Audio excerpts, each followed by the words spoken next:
Yeah. So thanks for the invitation. And yeah, so I'll be talking about cutoff for product replacement on finite groups. And the content of this talk is based on joint work with Yuval Peres and Ryokichi Tanaka.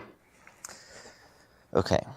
So all right, so let me start by explaining what the product replacement walk is. So let G be a finite group, and we're going to consider n tuples of group elements. We'll call that a configuration. And for purposes of this example, let's suppose that our group is Z mod 11 and n is 6. So here I have 6 elements of Z mod 11. And so what a product replacement step is, so the product replacement step is the following. We randomly pick 2 of the elements out of these 6, call them A and B, and we simply replace the A with, we modify the A to become A plus B or A minus B. So this is for an additive group Z mod 11. In general, if it's non-abelian, it would be A times B or A times B inverse. Okay, so let's just do a quick example. So let's say my A is the 1 and my B is this 3 over here. Then a step would be either 1 plus 3 gives me 4, or 1 minus 3 gives me negative 2. And in Z mod 11, negative 2 is also known as 9.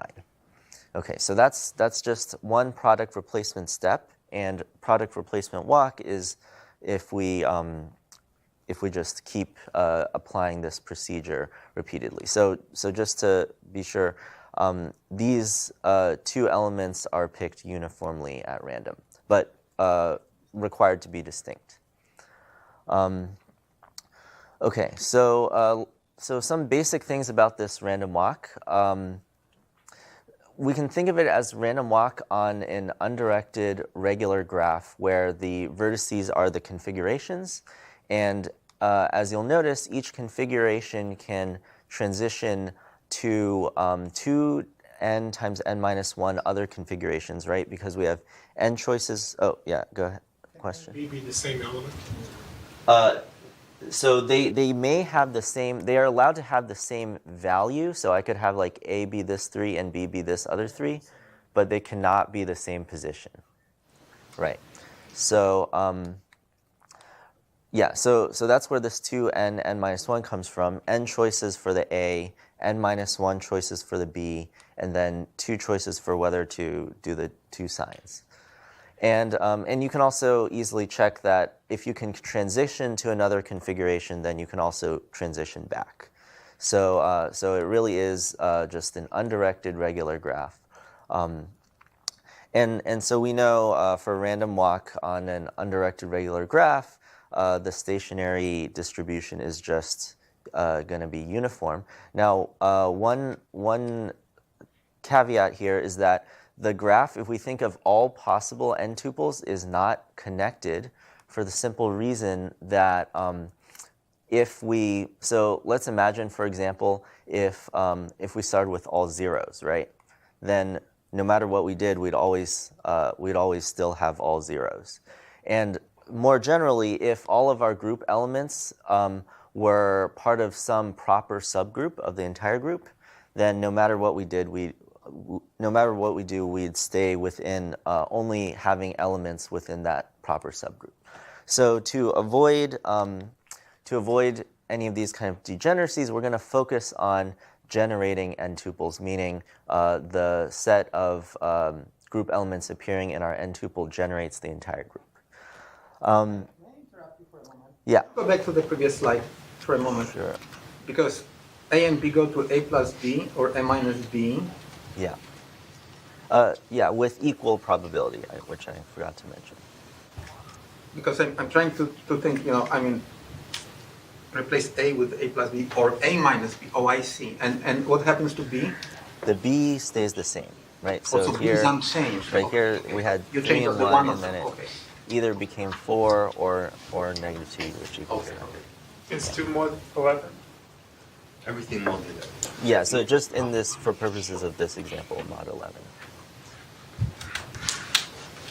Does that makes sense in terms of what the process is. So,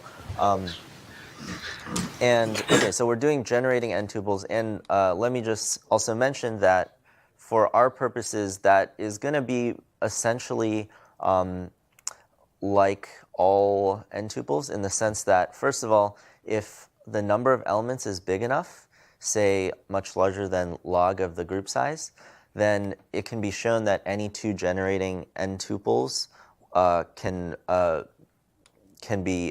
reach each other using these product replacement steps, and also that basically the vast majority of all configurations are generating n-tuples. And I mean, there's a pretty simple way actually that you can see this last statement, because if we think about taking these, let's say we just take a random n-tuple, uniformly random n-tuple. If we look at the elements one by one, if we haven't generated the whole group so far, then the next element we draw has like at least a 1/2 chance of being something we haven't generated yet, which increases the size of the group that we generate. So that's how you can easily see that very quickly you're very likely to have an entire generating set of the whole group. Okay, so all right, so now let me talk a little bit about sort of motivation for considering this process. The first place where it appears is for purposes of sampling random elements from some group. So the idea here is that maybe you don't have a very convenient representation of your entire group, but you do have at least some generating set for your group. And so what you might do is you might start with just some arbitrary generating set of your group, and then do this process a bunch of times.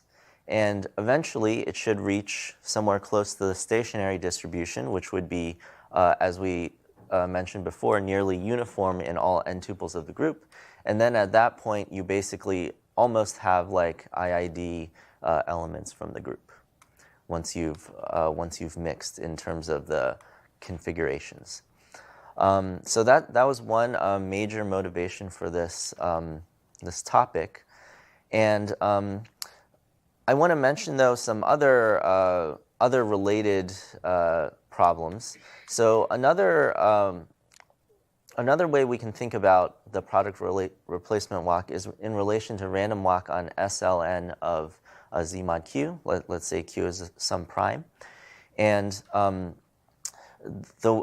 basically the way the connection here is that we can think of the underlying group as being Z mod Q to the n. So each row of one of these matrices could be an element of the group, and then product replacement would essentially correspond to adding or subtracting one row of the group to or from another.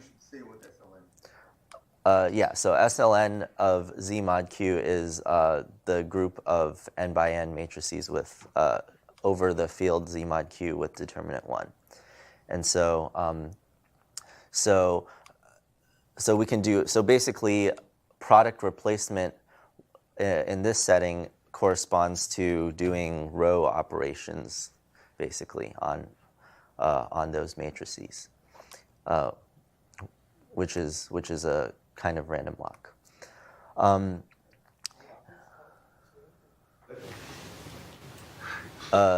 Maybe explain some more. So the random walk there is product replacement for a different group.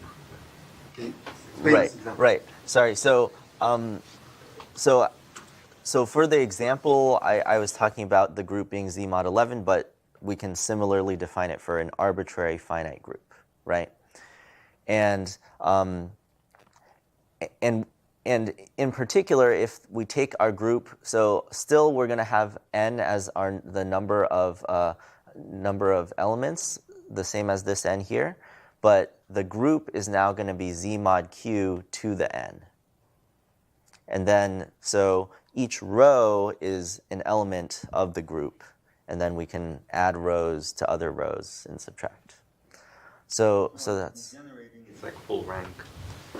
Yeah, so that's... I'm sorry, I'm still confused about what you're talking about the rows of the matrix? What, you're not taking n elements of SLN Z mod Q, you're taking... n elements Right. of Z mod Q, and then you're doing n elements I'm of talking Z mod totally- Q to the n. Okay, so you a bunch of vectors and now the Yeah, and I see. and you So can this is a think of random walk. those It's not like- those as the rows Got it. of the matrix. Yes. And you actually get GLN. Yeah. So I guess there's all well. So I guess the thing about that example is that this the product replacement preserves the determinant. So there's some issue there, but okay. And another sort of related topic I want to bring up is actually this is part of a more general class of processes that was suggested by Aldous, where instead of picking any two arbitrary pairs of elements, you only allow certain pairs. And so we can think of it as maybe like a graph on n vertices where the edges indicate the pairs that you're allowed to pick. And so I think there might be some actually interesting problems to study here. It's not very well studied, but there are some examples that where work has been done. So one example is the East model, which is essentially this graph-restricted variant where the graph is a path and the group is Z mod 2Z. And this was studied in the context of statistical physics. It's called, I think the term used is like kinetically constrained interacting particle system. And there are also some higher dimensional versions where the graph is something like a two-dimensional lattice or higher dimensional lattice, although those are not maybe exactly the same as the product replacement procedure, but there's something similar. So, okay, so that's sort of those are some places where this process comes from. And now let me describe sort of the main results that I'm going to explain here. So first, to state the result, let's just review some concepts about mixing time. So first, so we have this process, and let's call the sequence of configurations as we do the product replacement walk, sigma 0, sigma 1, sigma 2, etc. So now recall that the mixing time is basically the for given a parameter epsilon, the epsilon mixing time is basically how long it takes for your total variation distance from stationary to be less than or equal to epsilon. And there's this thing called a cutoff phenomenon, which refers to a situation when the total variation distance from stationary drops from close to 1 suddenly to near 0 within a short time scale. And so we'll see that concretely in just a moment. So the main result of this talk is that for the product replacement walk, as the number, so fixing the group as the number of elements goes to infinity, the mixing behavior of this product replacement walk exhibits a cutoff phenomenon where the mixing time is close to 3/2 n-logn and mixes within a window of order about, well, I guess it's not stated here, but it turns out to be of order n. Yeah, so just to understand the statement of this, what this inequality means, it's saying that if we're just a little bit before 3/2 n-logn time steps, then our total it means our distance from stationary is quite large, like greater than 1 minus epsilon. But if we're just a little bit past 3/2 n-logn steps, our distance from stationary is suddenly below epsilon. So this extends an earlier result of Ben-Hamou and Peres, who showed the same statement for in the special case where the finite group is Z mod 2. And it also proves, so the order of the mixing was also conjectured earlier by Diaconis and Saloff-Coste, who proved that the mixing is in O of n²logn, and they conjectured nlogn. So now we have sort of a relatively precise characterization of exactly how the mixing goes. And I guess I should also mention here that O of nlogn was, or I should also mention here that similar results were proved and conjectured by Chung and Graham as well, or at around the same time. So, okay, so let me now, yeah. The Diaconis and Saloff-Coste just proved the bound on T-mix, but not the cutoff phenomenon. They Right, just right, n²logn. because if you don't They know didn't even have the order. right, right. So if the n²logn is off, then you're not gonna. Just to make more precise, what Chung and Diaconis of course didn't even know n-logn for the mod 2 case. This was done by Chung and Graham. They proved order n-logn. Right. And conjectured there's cutoff for that case. Right. Some version. And Right. that So this was like, kind of the late 90s, and then Chung and Graham proved O of n-logn for Z mod 2, and then relatively recently Ben-Hamou and Peres proved the sharper thing cutoff for Z mod 2. Not exactly. The spectral gap known exactly. order 1 of Graham? I am not sure about that. No. So it's exactly 1 over n for the Z mod 2 case. Yeah, I'm not sure about that. That's true in general. What was the question again? Sorry, The spectral gap. Yeah. Okay, so let me now describe what goes into the proof. So basically, there are going to be 3 parts, which I'll describe pretty roughly for now, and we'll get into more detail later. So the first part, and this is pretty much shared with the Z mod 2 case, is that initially the elements of the configuration. So one obstruction to mixing is if maybe I start with the elements like one element is 1 and the rest are all zeros. Then for a long time it's going to be hard to make any progress because I'm going to be like adding to 0 to 0, right? So I guess more generally, so that would apply to the Z mod 11 case, but also more generally, we might have the case that almost all of the elements in the configuration are constrained to some subgroup. So I'll call this like the subgroup-confined regime. And it's going to take a while before we can even sort of escape that subgroup. And it turns out that's going to be n-logn steps. And I'll go into that more in just a moment. And then, so now suppose we're out of that regime. So at least, so there's no like one subgroup where most of our elements are within that subgroup. The next thing that we're going to analyze is basically, let's just try to figure out what happens to the counts of elements within our configuration. So basically, for each element of G, how many times does it appear in our configuration?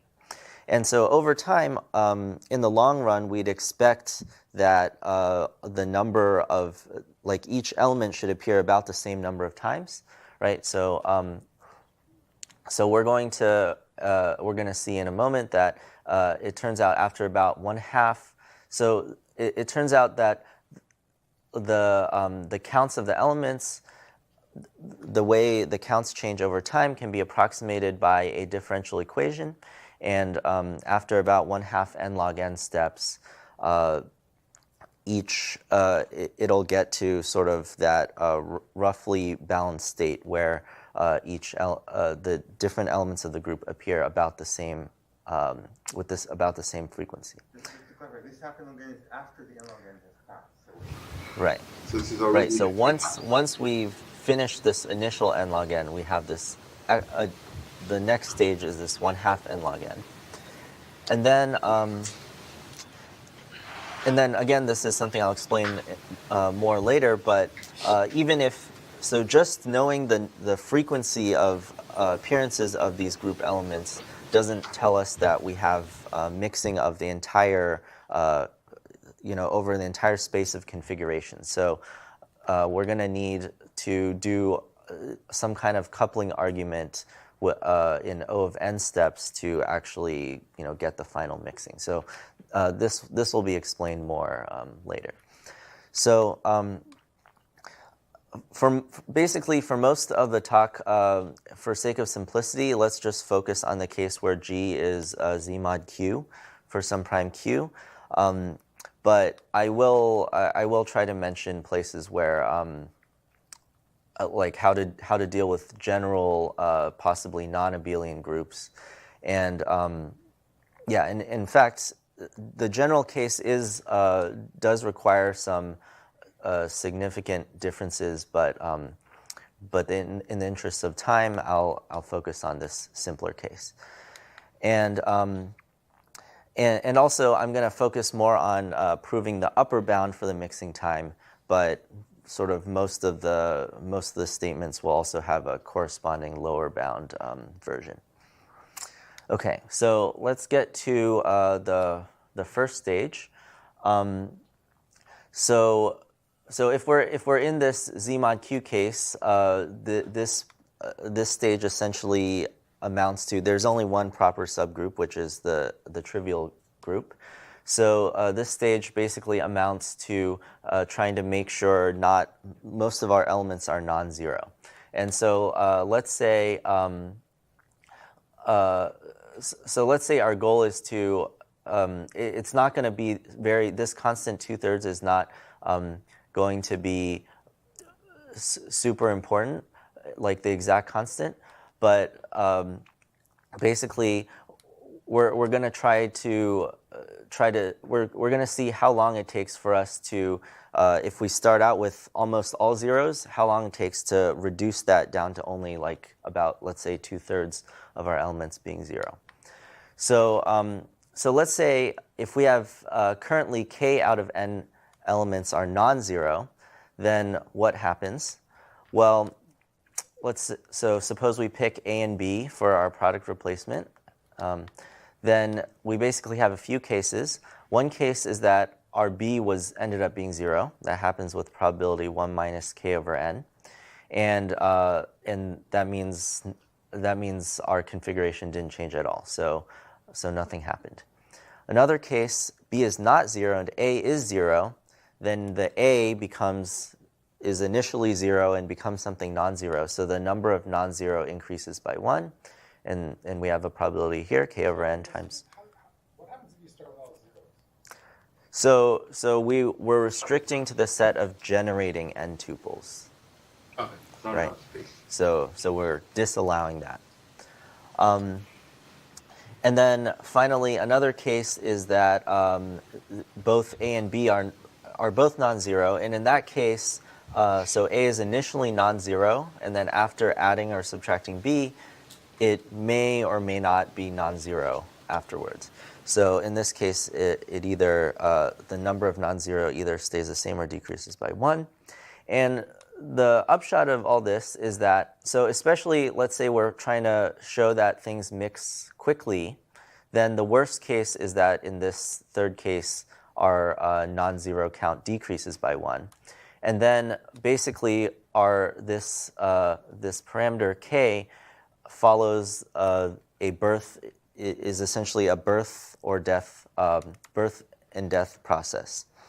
And if you sort of do the calculations, you'll see that basically it takes about n-logn steps for it to go from, if k, let's say, starts out at 1, it takes about n-logn steps for it to reach some value around n over 3, or like 1/3 of all the elements. Always goes up. Yeah. So yeah, and we can also just like very briefly see how this n-logn arises. Basically, so let's think about k being very small, then this third case is actually sort of negligible. And the main term that that counts is that there's basically about, so let's say k equals 1, then there's like a 1 in n chance of increasing from 1 to 2. So it takes about n steps to make that first jump from 1 to 2. And then from 2 to 3, it takes about n over 2 steps. And then 3 to 4, it takes about n over 3 steps, and so forth. So that's basically where n-logn comes from. And yeah, so if you want to do it, rigorously, you have to account for the other parts, but that's the main idea. Okay, so that takes care of the first stage. And now for the second stage,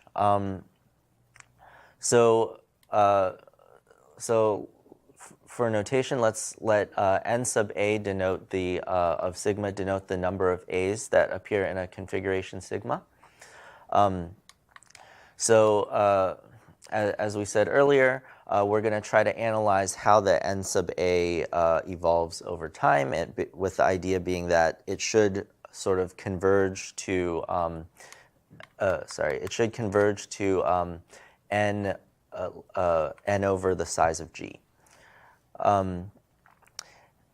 Okay, so let's. I'm sorry, but I'm not sure if I understand what it means. Number of a's that appear in sigma. So Sigma being an n-tuple or a configuration. And we are talking about fixed time because sigma is a function of time. Sigma is just any, for a given Sigma configuration. Sigma is a configuration. Okay. It could arise at any time.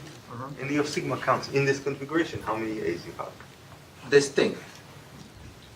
How many times the group element A appears? Oh, so it's a specific element and how Yes. this. Okay. Yeah, okay. for a group element A, how many times it appears.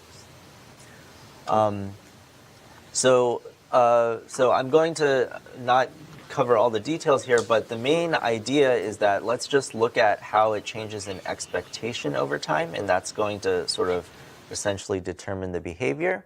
And we can think about this pretty simply. Basically, so in one step, what happens to the number of A's? Well, there's so there's always the chance that our A is the element that's going to be modified. So basically, if we pick an element, so I guess the notation is a little bit confusing here, but basically, when we do the product replacement, we pick our first element and our second element, and then we add the second element to the first.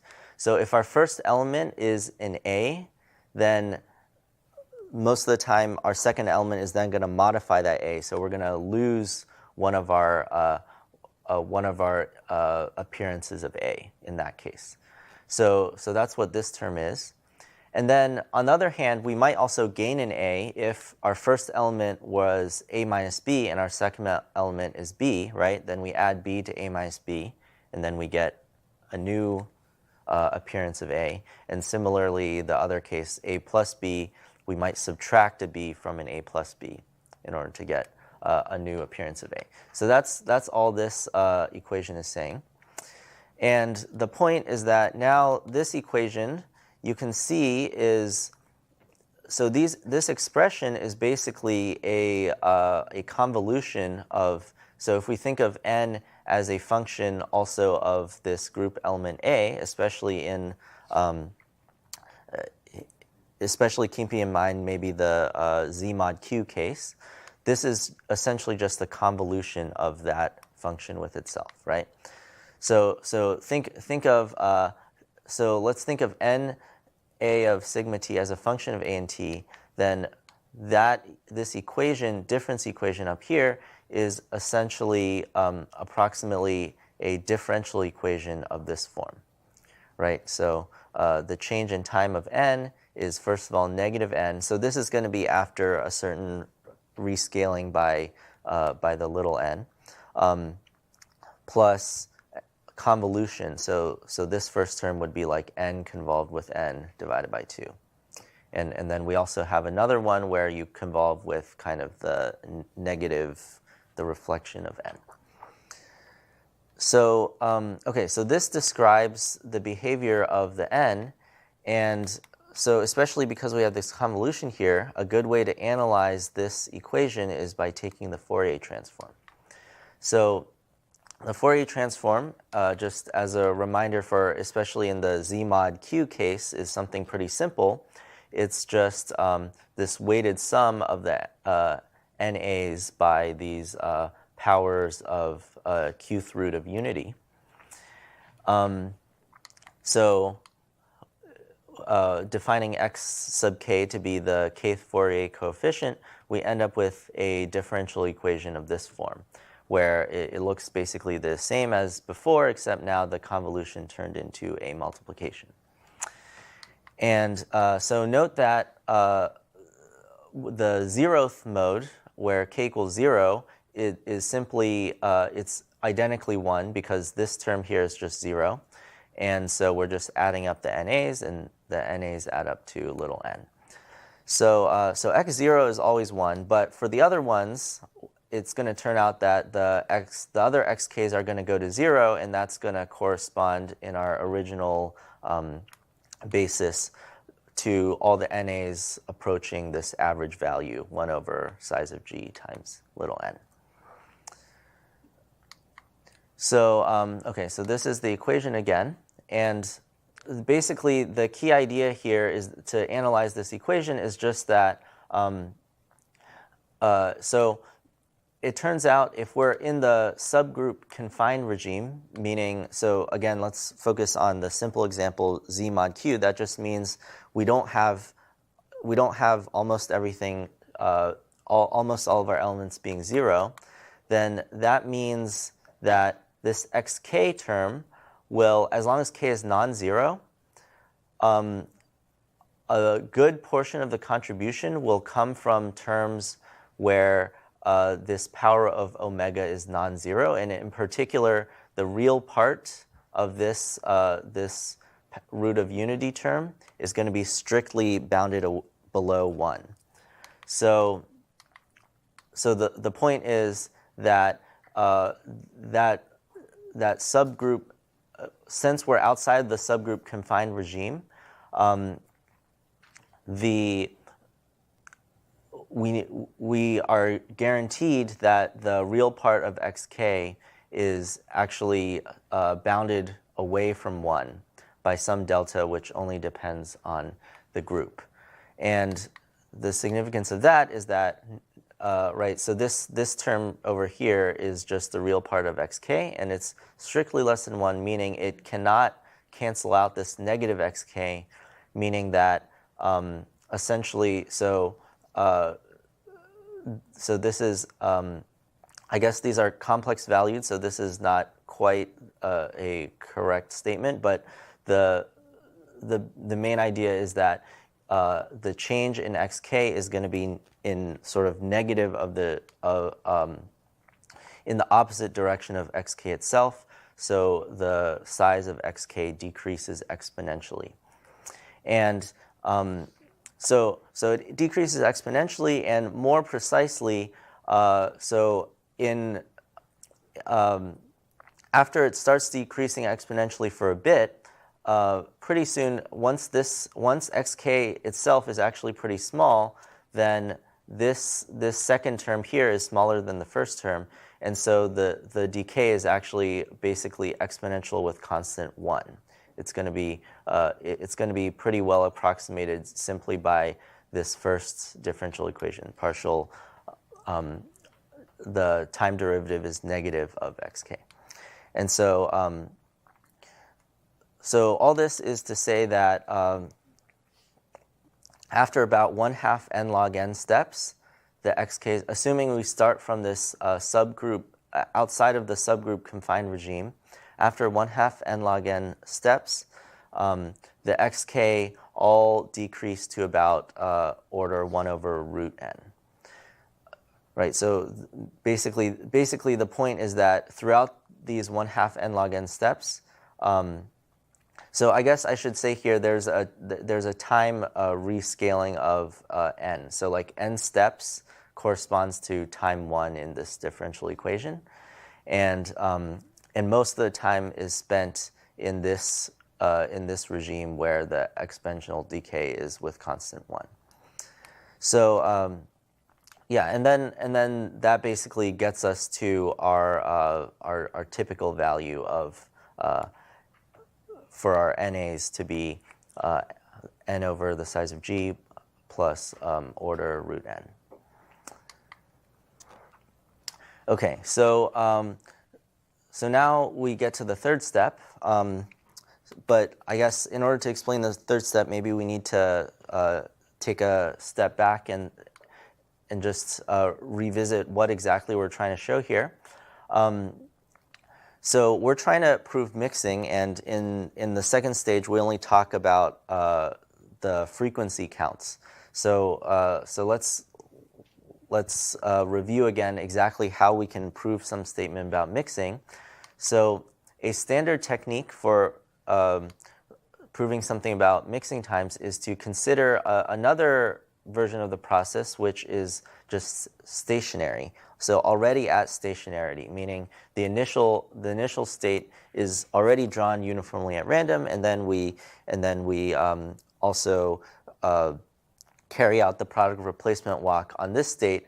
And so at every time t, sigma prime of t is going to have a uniform distribution among generating n-tuples. And then in that case, it suffices to couple our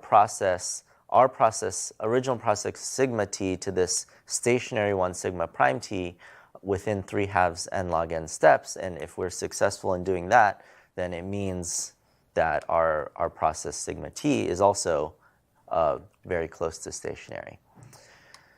So so in order to do that, now let's look at frequency counts again. So we're actually going to look at a slightly different count from before, n of AB, which is the number of positions. So before we were just looking at how many times A appears in some configuration. Now we're going to look at the number of places that were originally A at time 0 and are now B at the current time. And we're going to similarly define something like this for our other stationary process, sigma prime, where again, it's the number of positions that were originally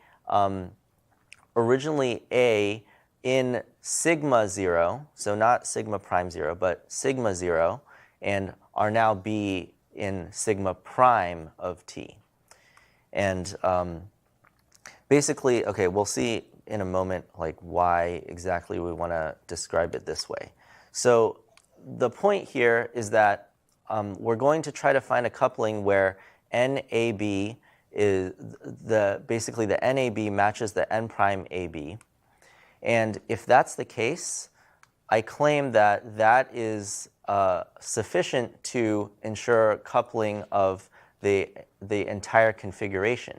And the reason is because if we think about setting aside, it's basically because of symmetry. If we think about setting aside all the positions in sigma 0 that had value A, so basically some of them are going to eventually become B at time t, but so NAB tells us that a certain number of them become B at time t, but which of those original positions became B? Well, by symmetry of the process, it could be it's equally likely to be any subset of those original positions that were A to be B at time t.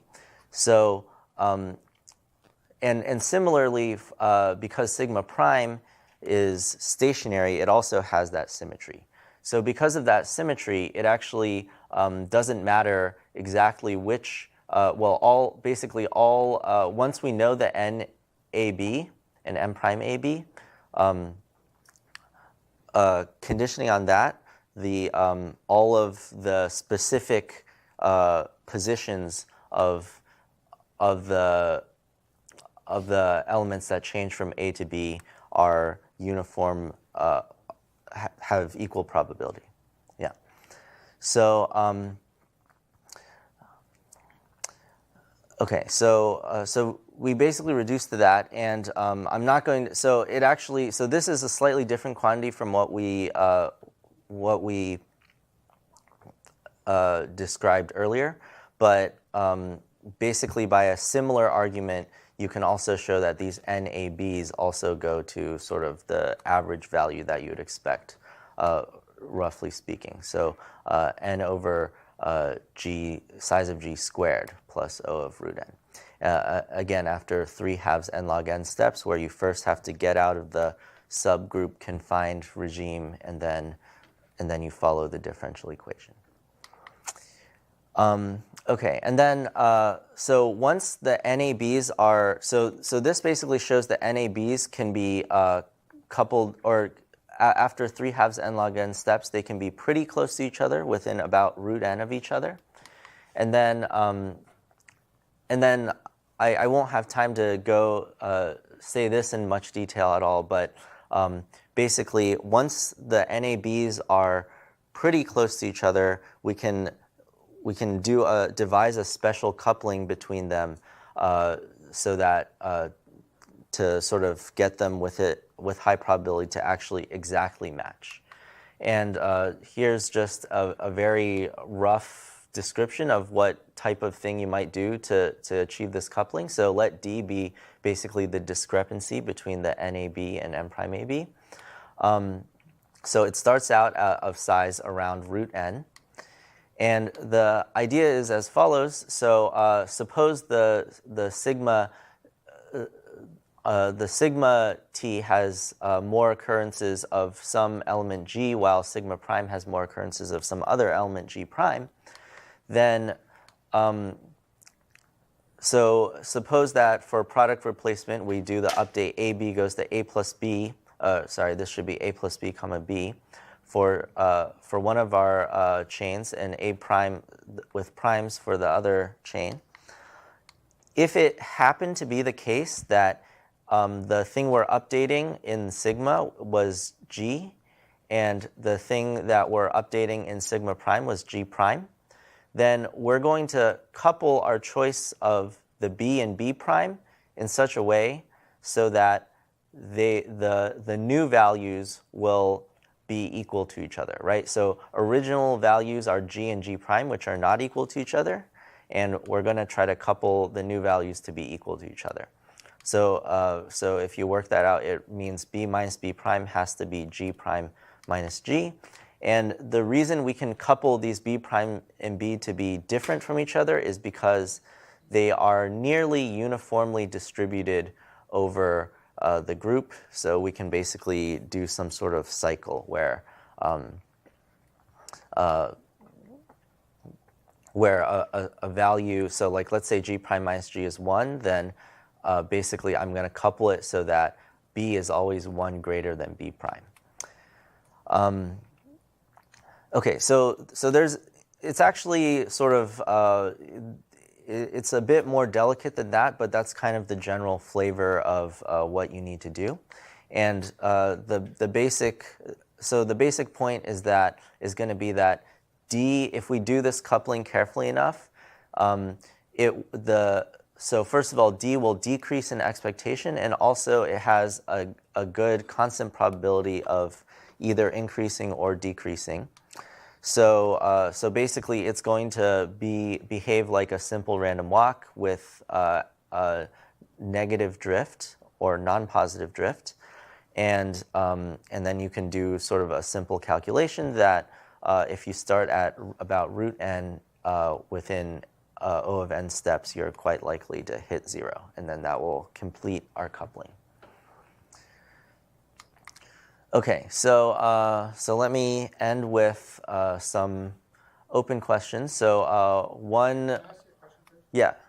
Don't the arguments that you give, it's sort of like this question, no, don't actually looks like your open question. Don't the arguments you give depend a lot on the size of G?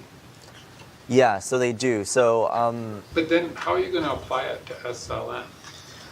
so I guess I didn't, maybe I wasn't so clear on that. So we can't really prove anything about SLN from this. Oh, okay.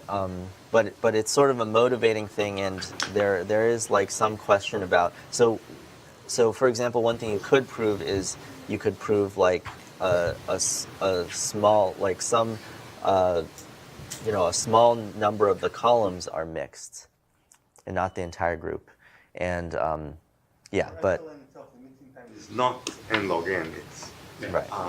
between n² and n³, and we don't know, so it's a different story. Right. So yeah, so one question is we haven't really been too careful about the dependence on the size of the group, and so one question would be, what would be the optimal dependence there?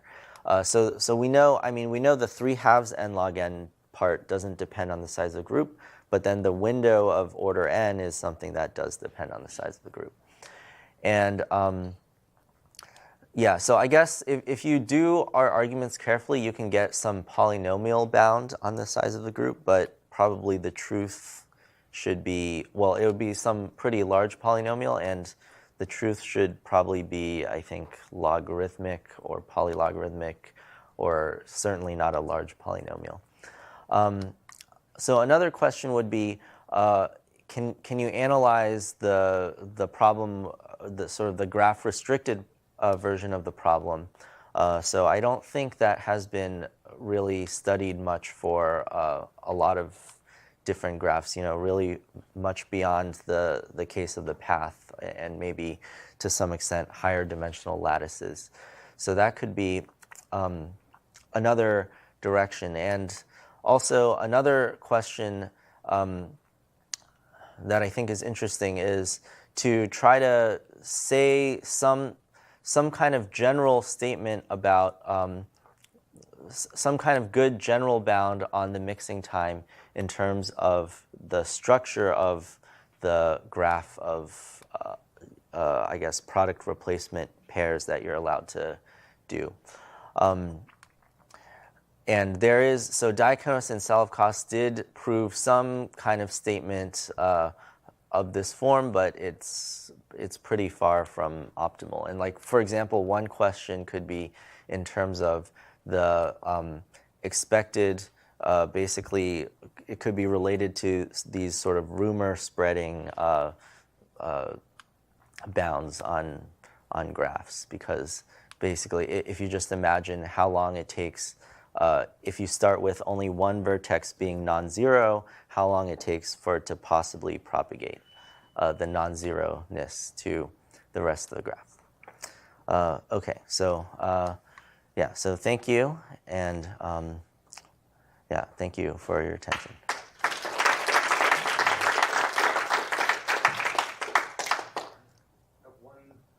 Question more? I have another question. Yeah. When you say that mixing time is like 3/2 n-logn, and then that doesn't depend on the epsilon, right? Can you ever get a more refined result where you get 3/2 n-logn plus some smaller thing in there that tells you what epsilon you're at? So you mean in So- this case? Well, Yeah. So on, general. on the hypercube, you have that. So in general, Alex. So I guess maybe I don't quite understand the question. So oh, you see a little o of 1. Little o of 1 can That's be an like, ON like of 1, right? a function of n and epsilon, which So you can it's- actually compute in So some it's cases. n times some constant which depends on epsilon. Here it is. yeah, which I guess But you don't know for where. right. Yeah, so it turns out to be n.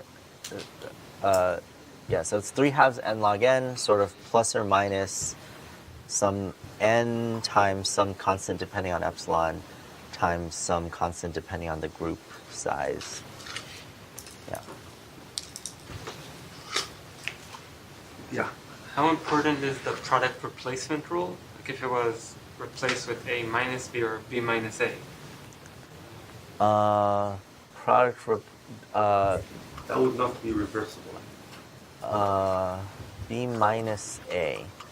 So you mean, so A becomes B minus A, you're saying?